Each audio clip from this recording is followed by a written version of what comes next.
Welcome to Class Act Coaching, a podcast for teachers and instructional coaches.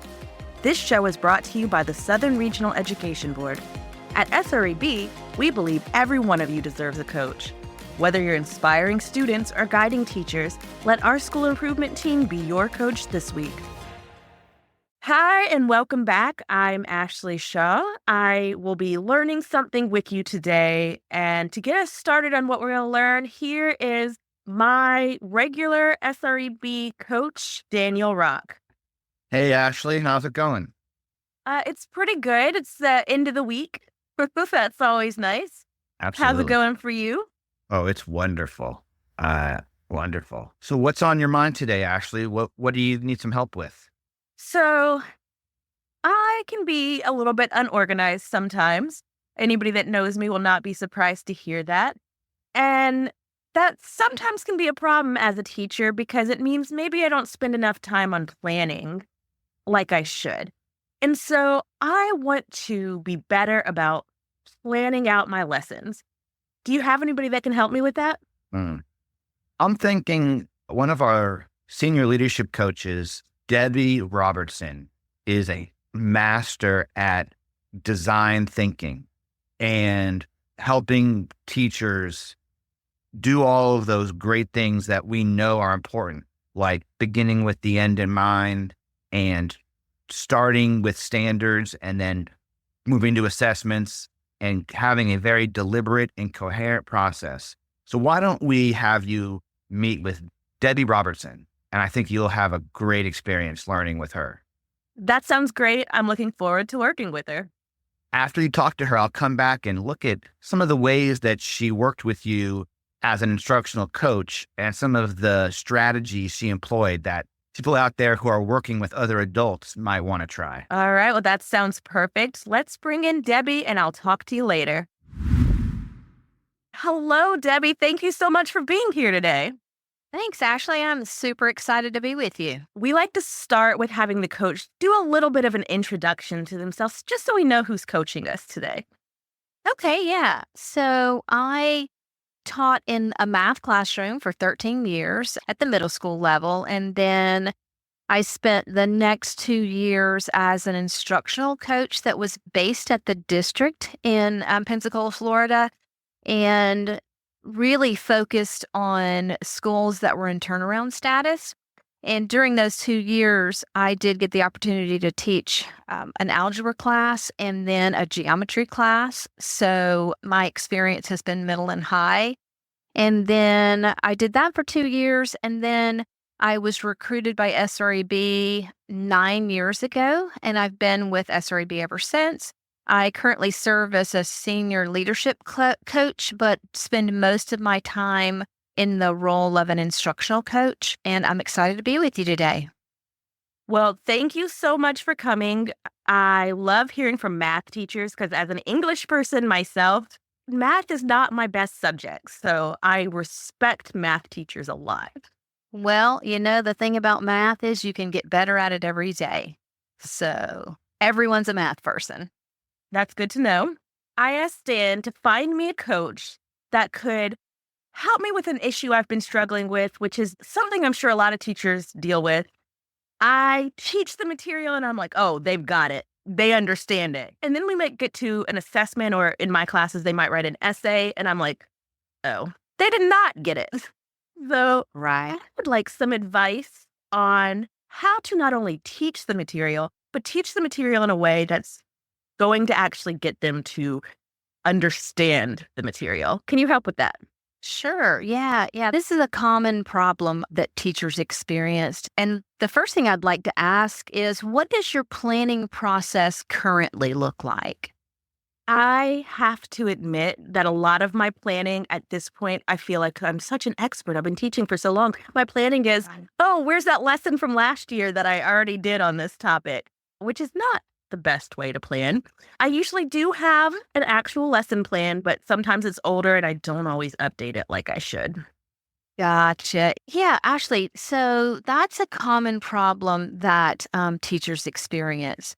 They do what's comfortable to them. And a lot of times they do that with good intentions, with great intentions. Their mindset is, I've got a lot of stuff to cover and I don't have enough time for planning. So I'm just going to go with what I've done before. Even though, according to what you said, we have evidence that's not necessarily being effective for our students. I definitely know I'm guilty of, if the lesson seems to go well, I consider it a good lesson, even if the assessment shows it didn't go as well as I thought. So if they seem to be absorbing it in class and they seem to be answering questions and they seem to be getting it, I'm like, yes, I'm going to redo this lesson, even though they got it in class but didn't get it for the assessment. So that's definitely Yeah. where I need to have that mental connection, I guess, that idea of, Sure. okay, it's not working like I think it's working. I do need to adjust. Sure, sure. Yes, that speaks to the topic of, or the idea of coherence in planning, right? So, how do we make sure that what our students are experiencing and how we're having them demonstrate understanding in our classroom is really aligned with the standard and the assessments that are based on the standards? And so, how do we make that happen? Well, we began with our planning process by digging into our standards every time we teach them, year after year. And so when I say digging into the standards, I mean really spending time collaborating around the expectations of the standard, especially the verbs of the standard. And here's what I mean by that. I can teach my students how to perform an experiment that demonstrates a certain phenomenon, let's say weathering. However, if the standard specifically states that students are expected to design an experiment that demonstrates weathering, that's a completely different skill set. And by interpreting it myself and saying, oh, I'm going to show them how, I'm going to have them demonstrate weathering through this experiment and never have them reach the level of creation of an experiment, then I have not truly prepared them. My instruction does not align with, and it's not coherent with the assessment level at which they're going to have to demonstrate their understanding. So we do this on a regular basis. Every time we sit down to plan, we always go back to the standards to make sure that we are aligned with the intent of the standard. What exactly is the standard expecting them to, how is it expecting them to demonstrate understanding? And then after we develop this robust understanding of our standards, and that requires time. It does take time, and it takes a space in which you can engage in discourse within your community of educators. Those are conversations that are had within your grade level, as well as horizontally and vertically, because we need to think about not just only what affects our grade level, but what are those deep understandings that set our students up for future success. So then after we really get clarity on our standards and we come into agreement on our standards and what they're asking students or how they're asking students to demonstrate mastery of that standard, we get into this idea of backwards design. So we have an idea, we have a clarity on what our standard is asking, and then we go and we look at how our standard will be assessed. So if you have access to state assessment release items, or even descriptors of test items, we would surely make use of those. But I'll also have my teachers work through any benchmark exams or unit tests, whatever is available to them to provide insight in how students will be assessed. I prefer that these assessments be written external from the classroom. And what I mean by that is it's really nice to have benchmarks or module assessments or state items that are written by another group of people who have really dug into the standard. Because if I'm in the classroom designing my own assessments, a lot of times I do it in reverse order and I design my instruction and then I create my assessments. Whereas your assessments should be created directly from the standards, and then your instruction should align to the standards through this idea of how they're going to be assessed. And then I have teachers actually work through the assessments, not just look at them and say, oh, yeah, that's a question on mean, median, mode or whatever. So we have to work through them and talk about and have discourse around what exactly are students expected to do, where are going to be the misconceptions, where the students are going to have errors in their thinking. For example, if I see an assessment item that deals with measures of center, I may think, yep, got it, covered that. We talked about mean, median, mode. My kids can find mean, median, mode like nobody's business. And then the assessment item actually says, here are some measures of center, mean, median, mode. Can you create a set of data in which these measures of center would be applicable? Again, that's a completely different skill set than me giving my students a set of data and saying, can you find these measures of center? So we've aligned to our standards. We are aware of the assessment expectations, and then we begin designing our instruction. This idea of lesson planning, I think about Jason Kennedy, who wrote the book, Let's Stop Teaching and Start Designing Lessons. He says that lesson planning should be focused on what the teacher will be saying, assigning, or assessing, but then lesson design focuses on what the students will be discussing and how they will engage with, or demonstrate their understanding. So the lesson planning involves alignment and even pacing, and then lesson design involves the actual learning experience. Teachers plan the coherence piece, but design for the learning and understanding piece.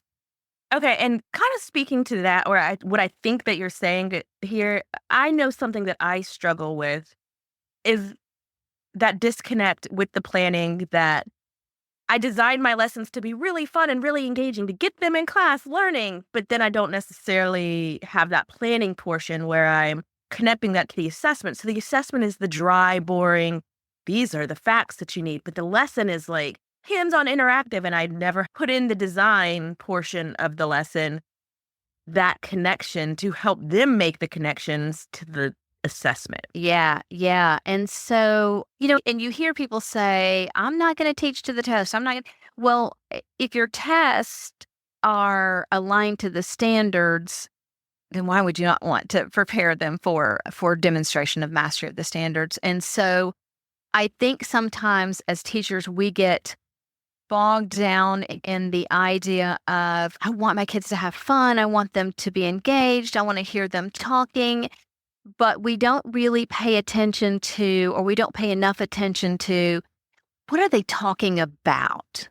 So that's where that idea of designing instruction that, yes, it is engaging. I do need my kids up and moving and talking and debating and examining and exploring. But I need them to do that in such a way that they develop this deep understanding, so that when they do have to demonstrate what they know on perhaps a dry, boring exam item, that they are so well prepared and confident, and they persevere, that they are going to be able to express their understanding in a way that meets the mastery of the standard as designated by the assessment item.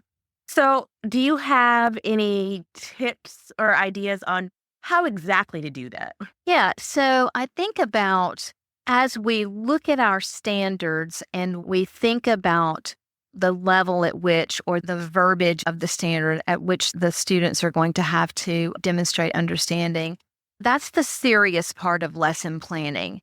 I think that you can create engaging lessons in a way that promote student thinking. Ron Richard talks about learning is a result of thinking. And so we really need our students to think deeply about the big ideas of our grade level. I was teaching my students, and this was an inclusion class of 40 students. And I was teaching my students, or we were engaged in instruction around this idea of direct variation and inverse variation. And so I had to incorporate differentiation as well. And so what I did was I came up with some stories. One of them was my dog is lost and I'm offering $500 reward. The amount of money you get depends on how many of you are in the group that find her. Another one might have been, we're going on a field trip and it costs X amount of dollars for each student to go. Depending on how many students go is how much the bus is going to charge us. So I came up with these ideas, these stories, these scenarios that my kids could really relate to. They understand going on a field trip. They understand someone's dog is lost and I'm going to have to find the dog and I can get this reward money. And then the differentiation piece of that was with my higher flying students, I just gave them the situations and had them, or the scenarios, and said, figure this out. Like what are some values that might be realistic with these scenarios? And then with my students that were below grade level, I actually gave them the same scenarios, but I started them at a different place where I provided tables of values, and I had actually put some values in the tables already. So really there were not as many decision points for that group. So then the way we ended the activity was with my below grade level learners, I had given them a list of characteristics of direct and inverse variations, and I asked them to create a bulletin board out of the characteristics of each. So they were able to create their list. Their characteristics were already written on sentence strips for them. My above grade level students, I just asked them to come up with a list. Like, what do you notice about these? And so then, even though there was the differentiation piece, we were able to come back whole group and compare our lists and talk about, okay, so together as a whole group, can we build a list of these attributes of direct or inverse variation? My students walked out of that classroom still talking about that. And so when my students engaged in something that was relevant to them, an activity or task that was relevant to them, and then created a kind of a synthesis of what was happening in that lesson, they owned that lesson and they understood it at a deeper level because they had experienced it. Can I tell you, your example is interesting to me because my sister a couple years ago lost her dog in real life. And I did a similar thing so where I had them design lost dog flyers, not for her real dog. I didn't make them do my work for me, but just it gave me that inspiration to help them kind of figure out how to do one-page short communications. What would you put on it that's going to catch people's eye, but still do that? But it's just off topic, I know, but very interesting to me that in math and English, but we could still use the same real world scenario. Yeah, I love it. And you could partner with your English teacher and say, I've got this coming up. Can you have your students design these posters? I think about from an ELA perspective, this idea of making sense of claims that are effective, claims that are ineffective. And, how do we engage students with that? Well, perhaps we just bring in some advertisements and we put them up and we ask kids to sort them into things, claims that they feel are effective and claims that they feel are ineffective. And the students get to thinking about this and talking about this and debating this and examining this. And that is what leads to a deeper understanding. And a cross-curricular idea for that would be, remember the old toothpaste commercial about 4 out of 5 dentists recommend a certain brand of toothpaste. Having students debate, is that effective? Is it ineffective? And then in math, think about, well, if they only ask 5 dentists, would that be an effective use of that? So then a cross-curricular connection to that would be then in their math class, if we've decided as a group or as individual students that, 4 out of 5 dentists that, suggest this toothpaste, I think that's effective and someone else may think it's ineffective. Then in the math classroom, we may think about or talk about, okay, what does it mean for 4 out of 5 dentists to say they recommend this toothpaste?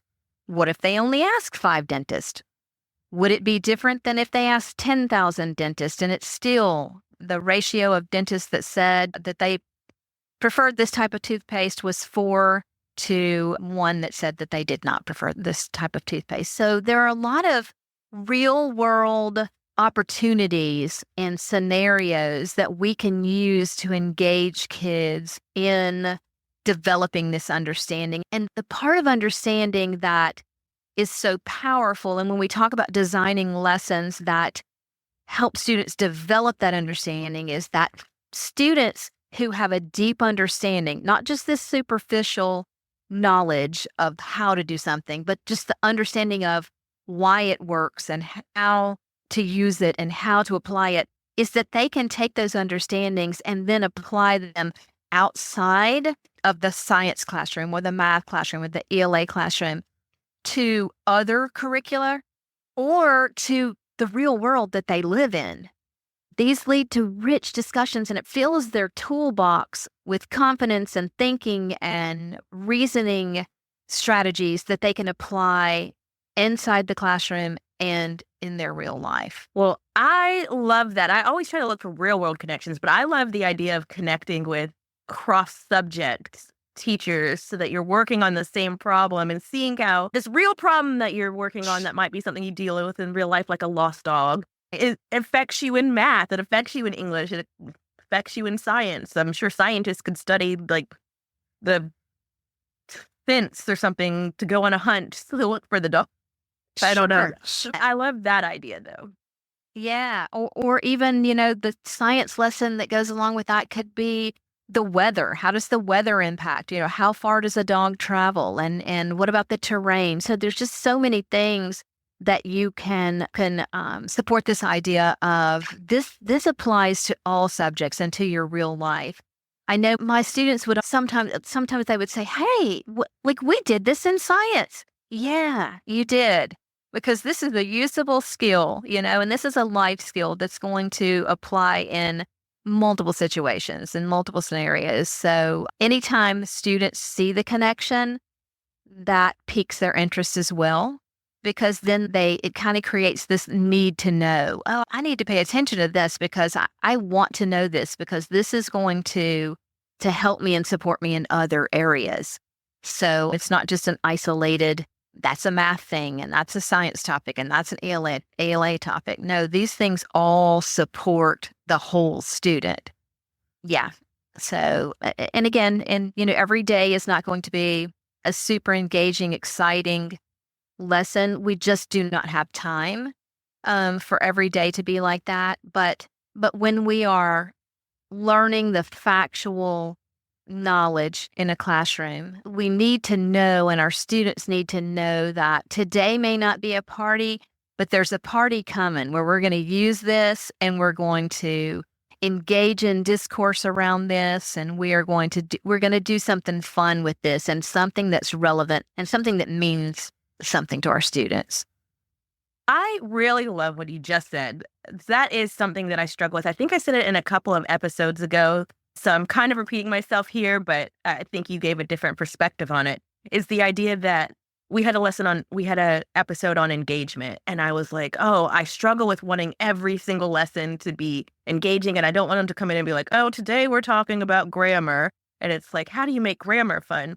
But I love your idea of, okay, today is the party prep. It's not the party. We have to prep for that party so that we can do a fun, engaging lesson next week. But we have to know the grammar. We have to put up the streamers. We have to order the cake before we can have that party. So I really love that analogy. Absolutely. Absolutely. Yeah. Again, like someone's got to clean the house. If we're going to have a party, the house has to get cleaned. So, the workup may not be fun, but man, the party's going to be really good. And we're going to have a lot of fun with it. I think when we are planning and when we are designing these experiences in which our students will gain this deeper understanding that goes just beyond learning a concept, but really understanding the concept, I think that we have to get out of the mindset of covering our standards. Years ago, the complaint was always that our standards were an inch deep and a mile wide. And then we had this push toward new standards, whether they were revised state standards or national standards, that shifted our focus to being an inch wide and a mile deep. But unfortunately, the mindset has not permeated every classroom. And so I think in the planning process, when you are looking at your standards and you're digging into your standards and you're thinking about your assessment items, I think that a great thing to think about, an important thing to think about, is this idea of what are my grade level concepts? What are the big ideas that my students, if they walk out of my classroom knowing these 5 things or having a deep understanding of these 5 things, what would those be? For instance, in 7th grade math, that if my students walk out of my classroom rock solid in proportional reasoning and understanding, I have set them on a path of success for future math, future endeavors, whatever they want to do post-secondary. So I am responsible for always, even these little supporting standards, to go back and say, how do we look at this through a proportional lens? Or how do we look at this through number sense? How do we use number sense? So I just, lesson planning is a process. And successful teaching and learning do not happen by accident. They have to be orchestrated and intentional. And teaching instruction is not about simply preparing them for a test, although having those assessment items in mind as they indicate what mastery of the standard looks like is important. But teaching and learning is more about preparing students to be successful post-secondary, whatever that looks like for them. Because we have to think about we're preparing them for jobs that don't even exist. And there's some uncertainty about that. But what is not uncertain is that we must do better. Like, we have to provide them with learning that transcends our content and even the school building. And when our students are fully prepared, they become confident risk takers. And that serves to benefit their community and society as a whole. Well, I love those. I do want to do like a little wrap up where I tell you what I learned from you today and you tell me if I Right. learned what I was supposed to learn. Yep. I have been taking my notes like a good student. And so my big takeaways are I need to do better about backwards planning or looking at what my actual standards are. What do I want them to take away from the class when they leave? And figuring out how I can design lessons that actually lead to that, as opposed to what do I want the lessons to be and then hope they go to the assessment. So that's my first step. And then the second thing is once I actually start designing the lessons that use them to help them see real world connections to what they're learning, I can focus on having them think and explore, but they're still targeted towards that final objective. Yeah. Other things, really good ideas that you gave me, partner with other grade levels, other people in my department, and the one that I really had never thought about, other subjects, so that we can use common examples that they can put through all the different things so that they really get it. Sure. And then, of course, remember that sometimes your lessons are the party prep, not the party, and you have to get ready for that fun, engaging lesson by doing the menial labor that maybe we don't always like to do in class. Yeah. That's So- good. Okay, good. I'm glad that I followed along with you. Yes. Yes. That's a good summary. Yeah. Okay, and thank you so much for these tips. Yeah. The bell you just heard means we're almost out of time. But before you leave, will you give me some homework to put these tips into practice? Yes. So here's what I would give you as homework. I would obviously engage in the backwards design planning, that model of planning, but I would take it even a step further. And so here's what your homework is. Your homework is to think about your grade level content and come up with 5 to 6 big ideas that big concepts. What is your grade level? What are the concepts that your grade level are grounded in? And chart those out. And so that when you're designing these other lessons, how can you tie those back to one of those big ideas, and so that your students continue to spiral back around to this idea of, like, what are the big concept? One of the big concepts that's in your grade level. So that would be my homework for you, was come up with a list of the big ideas and major concepts of your grade level. All right. Well, I will do that. And everybody listening at home, feel free to do your homework too and share with us on social. Debbie, thank you so much for coming today. This has been a lot of fun and I've learned a lot. Thanks, Ashley. I appreciate you. Have a great rest of your day. You too. Bye-bye.